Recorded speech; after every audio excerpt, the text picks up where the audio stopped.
Geeks and geekettes, comic fans around the world, ladies and gentlemen, boys and girls, it's Wednesday morning. It's time for Ask Chuck Dixon, where you get to ask me about what I do for a living. And what I do for a living is I write comic books. Let's get right to it. Dan Battles, if Marvel gave you the chance to write Amazing Spider-Man, would you prefer to write a married or single Peter Parker? I hate One More Day. Apparently you're not alone. I think I'd prefer to write a married Spider-Man, just because I've never written a married character before. And it would be interesting. It's an interesting dynamic. And so if I were given my druthers, which I'll never be given, I would write Mr. and Mrs. Parker. Because I think the Peter Parker Mary Jane relationship, it's fun, right? Comics gatekeeper. Where do you stand on comic book criticism? Do you think a healthy industry needs it? Are we in our current situation due to the lack of it? Ever have any harsh criticism of your own work you can look back on and laugh about later? Yeah, I mean, criticism, you kind of have to let it roll off your back. My philosophy is that dogs bark, but the caravan moves on. Generally, I don't write work to please critics. I don't write work hoping to win an Eisner. I write for casual readers. I don't really even write for comic book fans per se. I write for casual readers. I write for that imaginary person who's picking up a comic book for the first time. And my job is to engage them not only in the story and the characters, but in the medium itself. So, set a high bar there. So I'm always thinking of that as opposed to what some, comic book pseudo-intellectual will think. And that's the problem is you have two kinds of critics. You have the critic who can't see the forest for the trees. He's takes an academic approach. He spends half his time discussing the deep themes and context of the comic, and the other half of the time apologizing for liking comic books. And who needs that? The other breed of critic is the wannabe, the person who wishes they were writing and drawing comics themselves. And so, of course, most comic books are not going to please them. They're either sycophantic about the work they like or too harsh on the work they don't, for all the wrong reasons. And yes, the industry does need criticism. Any industry needs criticism. But we don't really have objective criticism in comics. A lot of it is politically driven. If you didn't vote for the same person I voted for, then your comics suck, and all of your work always sucks. And a lot of times these are fans who were fans of a person's work when they were younger, and then they find out as they get older, I don't agree with this person politically, even if the work has absolutely no political content. So yeah, it's not, and I think this goes across the board. I don't like so much of the criticism I see, literary criticism and criticism of movies is driven much the same way. So there's no objective truth anymore, anywhere. Jerry's email. Have you ever had martial arts or weapons training? I go to the range. These are not my guns, although that lever action looks sweet. It's just a stock range photo, but I go to the range. I do firearms. I am conversant with them mostly because of my dad. My dad was a gunsmith. I remember when I was about 4, going to the police station with him, and they took a mugshot and fingerprints so that he could have a license to transport firearms legally. Because he worked for gun shops around the area. He worked for gun shops in suburban Philadelphia and in Philadelphia itself. He repaired guns for police officers and hunters. And when growing up, there were guns all over the house, particularly the 2 weeks leading up to hunting season. I remember our dining room table being stacked with shotguns that my dad had to repair before these guys could go out for opening season. And, as I said, a lot of guns around the house when I was a kid. This is the first gun I ever owned. It was a Christmas gift from my dad. I was 5 years old. It is not a Daisy air rifle. It'll do more than shoot your eye out. It's a Winchester 22 short pump, and my dad cut down the stock and the barrel to be more scaled for me as a kid. And as you can see, I still have it. Even made a little brass name tag on the stock. It's one of my most treasured possessions. As far as martial arts go, no. My only training would be watching kung fu movies and talking to people who are martial arts types who do it. I'm not particularly athletic. I'm a big clumsy oaf. I don't think anybody wants me at their dojo. But guns, I know. Guns, I know. Hey, Jerry, you got yourself a twin spin. Very, very nice. Do you prefer Batman as a dark, brooding loner or surrounded by other heroes in the Batman family? Now, the funny thing about Batman is if you treat him like the sad psycho loner, sales go down. And fans seem to like Batman solo. Casual readers do not. And back in the day when comics still sold on the newsstand, casual readers were the ones who called the shots. So every time they experimented with a more singular Batman character, sales fell. So they had to, hurriedly bring back Robin and Batgirl and all the rest to bring sales back up. And, during my 11 years writing on various Batman titles, I obviously enjoyed him having a Batman family because I wrote so many spin-off titles. Nightwing, Robin. I wrote a bunch of Catwoman. I wrote a Batgirl Year One. Obviously I dug it. But I think, it's cool when you keep the number down to just a few. I mean, Batman, Batgirl, Robin, now Nightwing, and Alfred. Yeah, and, pretty much keep it there. But over the years, we've seen so many additions to the Batman family. I mean, quite frankly, I don't know who a lot of these characters even are. I couldn't name them if you held a gun to my head. So maybe less is more when it comes to the Batman family. Hey, Jerry gets a triple spin. Look at that. Look at that. Okay, when you were growing up, did you consider yourself a Marvel guy or a DC guy or both or neither? This question came up a lot. I remember once in junior high, I was at my locker and a small group of nerds, I was a nerd too, a small group of nerds came up and said, look, you decide for us. Which is better, DC or Marvel? Like I was the final authority on this because they all knew that I lived and breathed comics 24/7.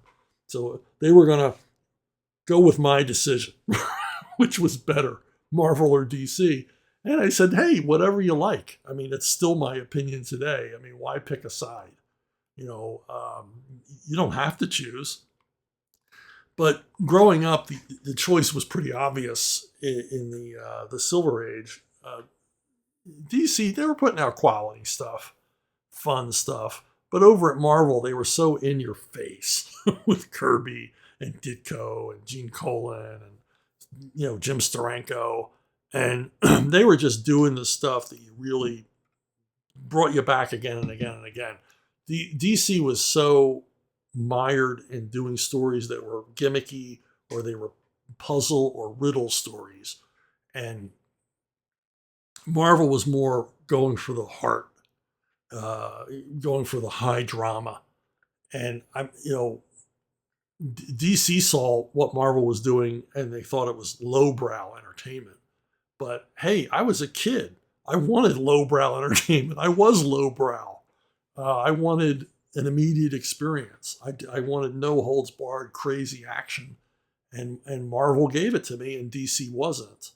But I didn't abandon DC entirely. I still faithfully read all of their war titles, and love Sergeant Rock and Haunted Tank, and it's still some of my favorite comics ever are the DC war titles. Another comic company that I was, addicted to was the Warren horror comics, creepy and eerie. And, I tried never to miss an issue of these books because, in this period, boy, they were at their prime with the top comic book talents in the United States, all, working for Jim Warren, doing these 8-page horror stories. Yvonne McGila, I know that you've made some comics with Sly's actual face in it, like The Expendables and now Rambo. Have you ever made any comics with Schwarzenegger or Van Damme's face in it? Well, briefly, I was working on a comic called The Governator, which featured Arnold Schwarzenegger as a superhero. Literally, it was Arnold Schwarzenegger, and he had an alternate identity as the Governator, fighting crime in California. And it was produced by Stan Lee, which meant I got to work a lot with Stan Lee. Stan totally developed the series with some other folks, and then I was assigned to write the scripts, plot and scripts, and the rest of it. Basically turn it into a comic book. And the coolest thing was getting to work a lot with Stan. I never met Stan in person. I've been in the same room with him, but never shook hands. But when we were doing The Governator, we got to spend a lot of time talking on the phone. It was just fascinating hearing this guy critique my work, suggest changes. Basically, to hear Stan Lee talking out loud about the comics medium was very, very cool. And it was fun. It was a real superhero pastiche. It was part action story, part parody, and I had some goofy humor and crazy villains. And generally, a good time was had by all until the thing came out about the housekeeper and Arnold having an illegitimate child. And that's when the wheels came off. I mean, Arnold was out there promoting it. I mean, he did a People magazine cover shoot just to promote this comic book. And he, Arnold's a salesman, if nothing else. And he was pushing it. We were probably looking at pretty huge sales, but it was not to be. I wrote 3 issues. I think 2 issues were completed. There was art being done on the 3rd. We had covers done and everything else, and it all had to be ash canned because of controversy. Maybe they'll see the light of day someday, but I doubt it. This project is dead. If you ever meet me at a convention, there's another story I can tell you on background, but I'm not going to commit it to the internet. Now, as far as Jean-Claude Van Damme in comics, it's funny you should ask. I did an issue of The Simpsons called Simpsons International, and the gimmick in this issue was there were 3 short comic book stories that showed foreign interpretations of The Simpsons. The conceit was that The Simpsons were not reprinted overseas; they were reimagined overseas for foreign audiences. So we had a manga comic. We had I forget the 3rd comic. It might have been a Latin American comic, and we did a Belgian comic. I wanted to do a comic in the Belgian style, in the Herge style, and so I contacted Ty Templeton, and I said, Ty, would you want to work on this short satire of The Simpsons done in the Belgian comic style? And he says, oh, yeah, that'd be great. And he says, in fact, I just got back from Belgium, which is a little bit of serendipity. And he said, send me the script and I'll get to work on it. And I said, no, Ty, I want you to write it too, because Ty's a really funny writer. I mean, just a terrific, cutting sense of humor, just laugh out loud stuff. So I said, no, I want you to write it too. I want you to have free reign to do a Belgian version of The Simpsons, which, as you can see, he did in the Belgian comic art style, even down to the way the lettering balloons, the word balloons are done.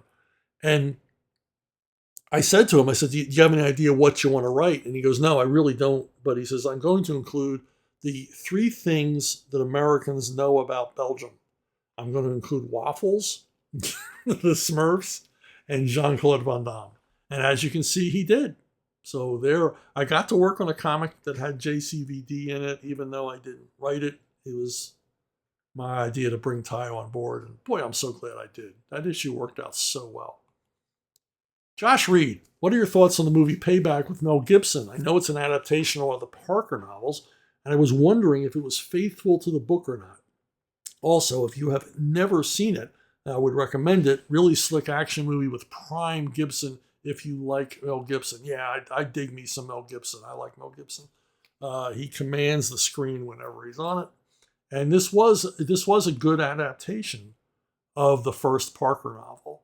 And but the funny thing is I don't know if you know this, there's two versions of this movie. The original theatrical version, which, well, not the original, not the first cut version, but the release version, which shows, which is vastly different in the second half than the original first cut. Studio wasn't happy with the way the movie ended, and they asked Mel Gibson to rewrite and direct a new, basically, second and third acts for the movie. And so the movie departs very much from the original first cut. And you can see the first cut. It's available on DVD. It's called Payback Straight Up. And it's the original cut of the flick. And it's closer to the novel. Now, I enjoy both versions very much, but I prefer the original cut. And I like how it ends. The studio apparently didn't like how it ended because it was more in a 70s vein. It doesn't end slam bang kaboom the way that Mel Gibson ended. And of course, Mel, being Mel, he has a torture scene because for some reason Mel loves being tortured in movies. I don't know if that says something about him or he just thinks, that's a great dramatic device to see the protagonist reduced to a quivering heap before the film ends. But in any case, yeah, I did enjoy it. Now, there have been lots of other Parker movies of various types. It's been adapted all over the world into films. James Brown even played Parker in a film. And of course, the most famous one being Lee Marvin in Point Blank, which is also an adaptation of The Hunter. Most of these other Parker movies are adaptations of books that are later in the series.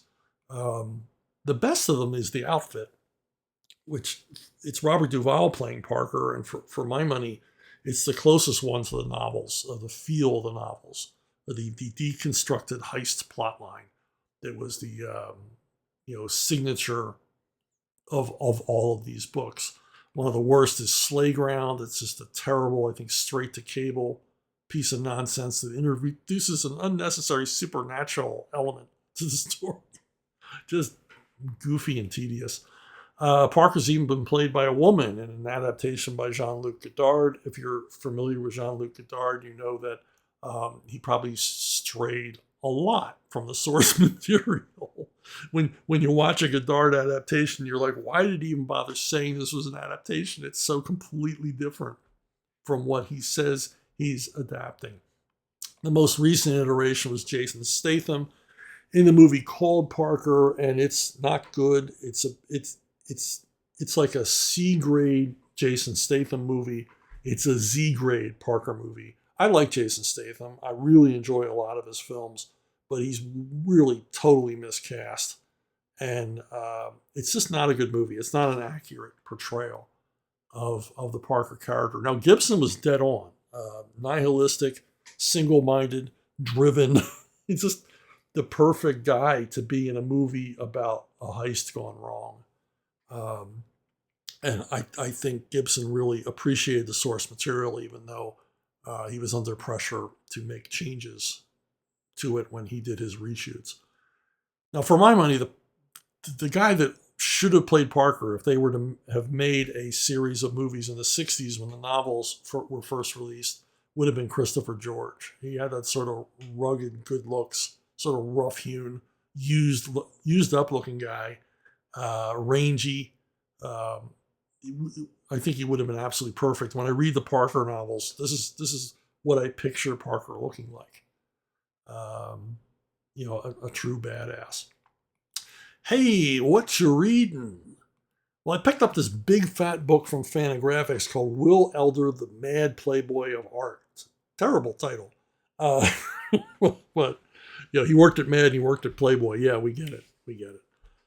Now, Will Elder was one of the original Mad artists and really the guy who set the tone for the magazine. Just a top talent, just a complete artistic virtuoso, able to ape any art style that you put in front of him. I mean, here he's satirizing Virgil Finlay. I mean, who satirizes Virgil Finlay? But he's doing it perfectly. And that looks like a sort of crazy version of a 1940s sci-fi pulp illustration. I love the little glass cutter in the insectoid aliens. So, but mostly he's known for setting the style at Mad with all of these ancillary gags. This what he called chicken fat. He would take Harvey Kurtzman's scripts and layouts and just add, background gags and signage and wordplay and visual gags, and just throw so many out there that you had to laugh. I mean, they didn't all hit, but the sheer quantity of jokes that he threw into every panel would have, some of them would hit home and crack you up. He was capable of just drawing these indelible characters. And what I like best about Will Elder's stuff is there's no meanness here. He's mocking things he loves. And I think successful parody, that you've got to like the thing you're making fun of so that you fully appreciate it. You can't mock something that you scorn and have people enjoy it or find it funny, because you're going to miss a lot of stuff. If you don't like something, you miss the appeal of it. If you don't understand the appeal of something, you can't really make fun of it. But Elder's thing was, was just crowding the page, just giving you your money's worth with as many jokes and gags as he could possibly cram in. And as I said, he could ape any artistic style. I mean, this is, indistinguishable from the Disney style. It's a perfect aping of a Mickey Mouse comic. And, he's a terrific storyteller. I mean, just great and funny stuff. But he was also an artistic virtuoso. Here he is, aping Norman Rockwell paintings. And he could do a lot of this kind of thing. And he was aligned with Harvey Kurtzman throughout his career. I mean, they worked at Mad, they worked at Trump, they worked at Help, they worked at Humbug together. I mean, they these guys stuck together through thick and thin, and I guess their crowning achievement or their most long-lasting association was on the long-running comic in the back of Playboy, Little Annie Fanny. And Little Annie Fanny really brings together all of Elder's talents. His ability with watercolors and inks and caricature and all the rest. William Stout writes an essay in the book detailing how this work was done. And it's amazing. I mean, Kurtzman would do the layouts and then do various layers of tissue paper. This is Kurtzman. This is before Elder even sees the art. Do various layers of tissue paper with the various colors on it, indicating how he saw it being portrayed in color. And then Elder would lay down various layers of watercolors and send them to Kurtzman, and Kurtzman would write copious notes, and Elder would make corrections. I mean, this was a laborious way of working, but the end results are amazing. And and thanks to Playboy's expert reproduction of the comics, a lot of this detail isn't lost.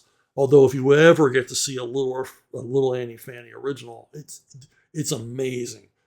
They simply could not be printed in such a way to capture the quality of the originals. They are, because Elder worked in layers with watercolor, the originals are luminescent. They're really amazing. They're like Maxfield Parrish paintings. They seem to have a glow all of their own, and just quite extraordinary.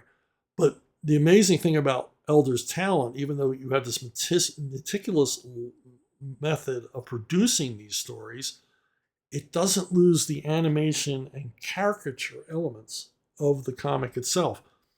As detailed and richly detailed as these are, they're still comics in a way that most painted comics aren't comics to me. You may have a favorite guy who paints comic book stories, but to me, they look dead on the page. They look static. The paint takes away the hand of the artist. It takes away the liveliness and animation within the panels. But Elder, because of the uh, style in which he chose to work, he manages to keep that. And as densely colored as these stories are, they still have a life of their own as a comic. So anyway, big fat Will Elder book. Take a look. Very cool stuff. It's filled with things that have never before been reprinted, and just a real treasure trove of a great American comic book artist. Hey, one more question. Ramor Fan 1, you open your videos by saying what you do is write comic books, but you also write novels. Why not mention that up front? Well, I'm going to mention it now. How about that? Let's close out with a little bit of me tootling my own horn. Yeah, I've written over 30 novels, but I don't consider myself a novelist. You know, people go, "Oh, I'm a novelist. Hey, I'm a screenwriter. I write for the cinema." No, I'm a comic book writer through and through. It's in my DNA. It's all I ever wanted to do. I didn't write comics with the ambition of writing something else that I thought was superior, because to me, there isn't anything superior to comic books. I love comic books, and that's all I ever wanted to write. But I didn't always get as many assignments in comics as I, needed to survive as a professional writer, to be perfectly brutally frank with you. So I began writing novels, and then turned out I kind of liked it. The comics are still my thing, but I dig writing the novels, and they're all still available. They're all still in print from various publishers, working in every genre you can imagine, except romance. I haven't written a romance novel yet, probably never will. But I managed to keep on writing and thinking of stuff and justifying my existence in this world by turning out novels, and it turns out I enjoy it. So I'm mentioning the novels now, but when I say what do I do for a living, I write comics. That's really what I do. I'm a comic book guy and always will be. I will not leave comic books behind for any other medium. Hey, if you want to contact me with questions, comments, pictures of your doggy or your kitty, or whatever, recommendations for comics you think I should read, go to Bruno Bookstore at gmail.com. Bruno Bookstore, just like it sounds, at gmail.com. It's the most direct way of reaching me. And if you want to think about subscribing here, it kind of helps me out at YouTube. And if you want to go that extra step, you can also go to Subscribestar, hook yourself up with a subscription there. And in exchange, you get some tchotchkes. You get some signed comics. You get monthly digital goodies sent to your email address. Every once in a while, I'll do something crazy like a Chuck Dixon minifig that goes out to subscribers. If you wanted to have Chuck Dixon included in your gaming experience for whatever perverse reason you might have. So anyway, that's it for this week. Thanks for listening. Thanks for watching. And I'll see all of you, hopefully, down the road.